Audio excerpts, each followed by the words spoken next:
अस्सलाम वालेकुम everyone, welcome back to vendors academy. अच्छा, अभी यहाँ पे हम स्टार्ट करेंगे वाइट ब्लड सेल डिसऑर्डर्स और ये यहाँ पे हम ना पैथोमा से करेंगे। अच्छा, यहाँ पे ना कुछ डिजीज़ जो हमारे यहाँ पे फर्स्ट एड पे लिखी होंगी, यहाँ से करवा के आपको बाद में आपको जो है ना ये फर्स्ट एड से दिखा दूंगा।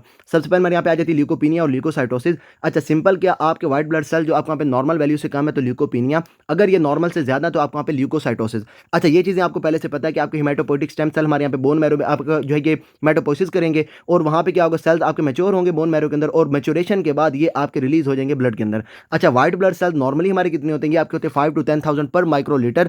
अच्छा, अगर 5,000 से कम है तो ल्यूकोपीनिया, 10,000 से ज़्यादा तो आपको वहाँ पे ल्यूकोसाइटोसिस। अच्छा, इसके बाद आपको पता है व्हाइट सेल्स जो है इसके अंदर आपको वहाँ पे न्यूट्रोफिल्स भी आते हैं, आपको वहाँ पे बेसोफिल्स भी आते हैं, इसिनोफिल्स वगैरह भी आते हैं। तो यहाँ पे क्या होगा, ये जो आपको व्हाइट ब्लड सेल जो आपको वहाँ पे कम या फिर ज़्यादा हो रहे हैं, ये आपकी एक पार्टिकुलर लीनिएज जो है उसके वहाँ पे कम या फिर ज़्यादा से हो रहे होंगे और ये ना आगे इन्होंने वहाँ पे लिखे हुए हैं। सबसे पहले हमारे यहाँ पे आ जाती है ल्यूकोपीनिया। अच्छा, सिंपल कि आपको वहाँ पे व्हाइट ब्लड सेल्स कम होंगे। यहाँ पे एक चीज़ आ गई हमारे यहाँ पे न्यूट्रोपीनिया, नाम ही आपको बता रहे हैं यहाँ पे आपके सर्कुलेटिंग न्यूट्रोफिल्स जो है ये आपको वहाँ पे कम होंगे। कॉजेज में यहाँ पे अपने याद रखना है, हमारे यहाँ पे ड्रग टॉक्सिसिटी और दूसरी यहाँ पे हमारी स्वेयर इन्फेक्शन। टॉक्सिसिटी में क्या होगा, आपके यहाँ पे जो आपके स्टेम सेल्स होंगे ये आपको यहाँ पे डैमेज हो रहे होंगे और यहाँ पे आपने याद रखना कीमोथेरेपी विद अल्काइलेटिंग एजेंट्स, ये क्या करेंगे, स्टेम सेल को डैमेज करेंगे और वहाँ से WBC जो है इसको वहाँ पे प्रोडक्शन को कम करेंगे और स्पेशली जो आपको वहाँ पे न्यूट्रोफिल्स हैं ये आपको वहाँ पे कम हो रहे होंगे और पेशेंट के अंदर हो रहा होगा न्यूट्रोपीनिया।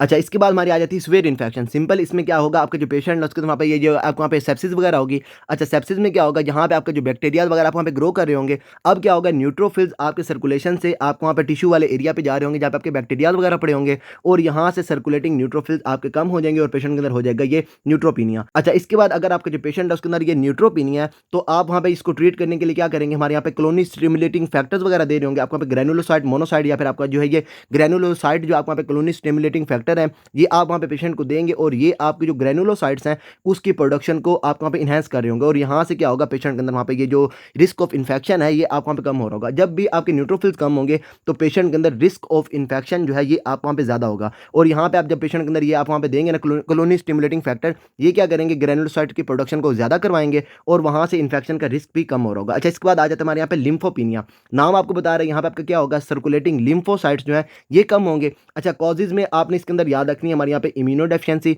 इसके बाद हमारे यहाँ पे जो है ये हाई कॉर्टिसोल लेवल, इसके बाद हमारे यहाँ पे ऑटो इम्यून डिस्ट्रक्शन और लास्ट पे हमारे यहाँ पे होल बॉडी रेडिएशन। ये आपने याद रखना है, होल बॉडी रेडिएशन में सबसे अर्लीस्ट चेंज जो है वो हमारा क्या होता है, हमारे यहाँ पे लिम्फोपीनिया।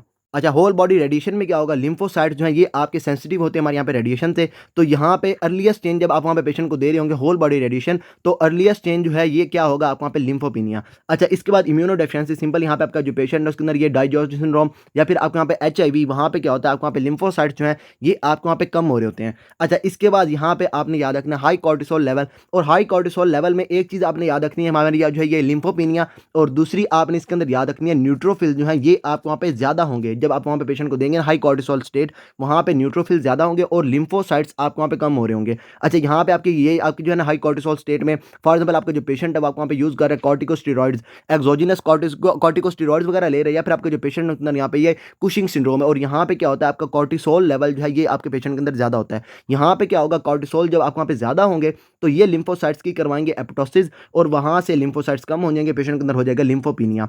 अच्छा, इसके बाद आप वहाँ पे ऑटो इम्यून डिस्ट्रक्शन, यहाँ पे क्या होगा, डायरेक्टली आपके जो पेशेंट है उसके अंदर वहाँ पे कोई भी ऑटो इम्यून डिजीज होगी वो क्या करेगी, आपके अपने सेल्स की डैमेज करवा के वहाँ से आपके सेल्स को कम करवा रही होगी और यहाँ पे जब आपको वहाँ पे डैमेज होंगे लिम्फोसाइट्स तो यहाँ पे पेशेंट के अंदर हो जाएगा लिम्फोपीनिया। SLE आपने इसके अंदर याद रखना है। ये हो गया हमारे यहाँ पे ल्यूकोपीनिया। अच्छा, इसके बाद दूसरा हमारा आ जाता है ल्यूकोसाइटोसिस और यहाँ पे क्या होगा, सर्कुलेटिंग आपके जो होंगे ना ल्यूकोसाइट्स या फिर आपके वहाँ पे व्हाइट ब्लड सेल्स ये आपके वहाँ पे ज़्यादा होंगे। अच्छा, इसमें यहाँ पे आपके सबसे पहले आ जाती है हमारे यहाँ पे न्यूट्रोफिलिक ल्यूकोसाइटोसिस और यहाँ पे क्या होगा, सर्कुलेटिंग न्यूट्रोफिल जो है ये आपके वहाँ पे इंक्रीज होंगे। अच्छा, एक पहली कॉज आपके वहाँ पे आपने याद रखना है बैक्टीरियल इन्फेक्शन या फिर आपकी जो है ये टिश्यू नेक्रोसिस। यहाँ पे क्या होता है, आपके जो मार्जिनेटेड पूल होता है जो आपके वहाँ पे ब्लड आपके वहाँ पे वेसल्स के अंदर आपके वहाँ पे मार्जिनेटेड होता है ये आपका रिलीज होता है और उसके बाद दूसरे आपके जो बोन मैरो के अंदर न्यूट्रोफिल्स होते हैं ये आपके वहाँ पे रिलीज हो रहे होते हैं और यहाँ से क्या होगा, जब आपके वहाँ पे जो मार्जिनेटेड पूल आपके वहाँ पे सर्कुलेशन में आ गया और आपके बोन मैरो से आ गया तो यहाँ पे न्यूट्रोफिल्स आपको वहाँ पे इंक्रीज हो जाएंगे।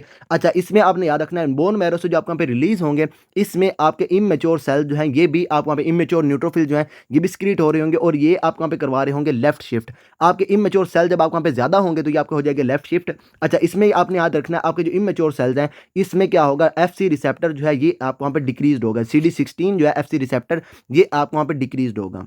ये चीज़ें आपको पहले से पता है। आपको वहाँ पे हिमेटोपोइटिक स्टेम सेल से आपको वहाँ पे चलेगी माइलॉइड स्टेम सेल, और दूसरी हमारे यहाँ पे लिम्फोइड स्टेम सेल, और माइलॉइड से जो है ये आपको वहाँ पे एरिथ्रोब्लास्ट वगैरह बन रहे होते हैं। हमारे यहाँ पे न्यूट्रोफिल्स, इसिनोफिल्स, उसके बाद हमारे यहाँ पे बेसोफिल्स, उसके बाद ये मोनोसाइट्स वगैरह बन रहे होते हैं, और ये हमारे यहाँ पे मेगाकैरियोसाइट्स वगैरह जो हैं ये आपको यहाँ पे बन रहे होते हैं माइलॉइड स्टेम सेल से। लिम्फोइड से आपके यहाँ पे प्लाज्मा सेल, और दूसरी हमारे यहाँ पे टी सेल्स, आपको वहाँ पे बी सेल, उसके बाद हमारे यहाँ पे टी सेल्स, और यहाँ पे आपके नेचुरल किलर सेल जो हैं ये भी आपको यहाँ पे बन रहे होते हैं। अच्छा, दूसरी यहाँ पे आपकी आ जाती है हमारे यहाँ पे हाई कॉर्टिसोल स्टेट, और यहाँ पे क्या होगा, ल्यूकोसाइट्स की एडहेशन को ये इंपेयर करेगी, और यहाँ से क्या होगा, आपका मार्जिनेटेड पूल जो है ये आपको वहाँ पे रिलीज होगा, और यहाँ पे पेशेंट के अंदर न्यूट्रोफिल्स का जो लेवल है ये इंक्रीज हो जाएगा। अच्छा, इसके बाद आ जाती है हमारे यहाँ पे मोनोसाइटोसिस। अच्छा, यहाँ पे नाम बता रहा है मोनोसाइट्स आपके वहाँ पे सर्कुलेटिंग इंक्रीज होंगे। अच्छा, इसमें आपने याद रखनी है, एक आपके वहाँ पे chronic inflammatory condition, auto immune या आपकी जो है ये इन्फेक्शियस कंडीशन, वहाँ पे मोनोसाइट्स इंक्रीज होंगे, और दूसरी यहाँ पे आपने याद रखनी है हमारे यहाँ पे मिलिग्नेंसी के केस में आपके जो सर्कुलेटिंग मोनोसाइट्स हैं ये आपके वहाँ पे इंक्रीज होंगे। दो कॉजेज आपने इसके अंदर याद रखनी है। उसके बाद हमारे यहाँ पे आ जाती है इसिनोफिलिया में सिंपल क्या होगा, सर्कुलेटिंग इसिनोफिल्स इंक्रीज होंगे। यहाँ पे आपने एलर्जी याद रखनी है। आपको पता है इसिनोफिल जो है ये एलर्जी के अंदर आपको हम इंक्रीज होते हैं, और एलर्जिक रिएक्शन आपका होता है यहाँ पे आपका टाइप 1 हाइपर सेंसिटिविटी। अच्छा, इसके बाद आपकी जो पैरासिटिक इन्फेक्शन है, पैरासाइट्स के केस में भी आपको वहाँ पे इसिनोफिल्स बढ़ते हैं, और उसके बाद आपने इसके अंदर याद रखना है हॉजकिन लिम्फोमा हम बाद में करेंगे।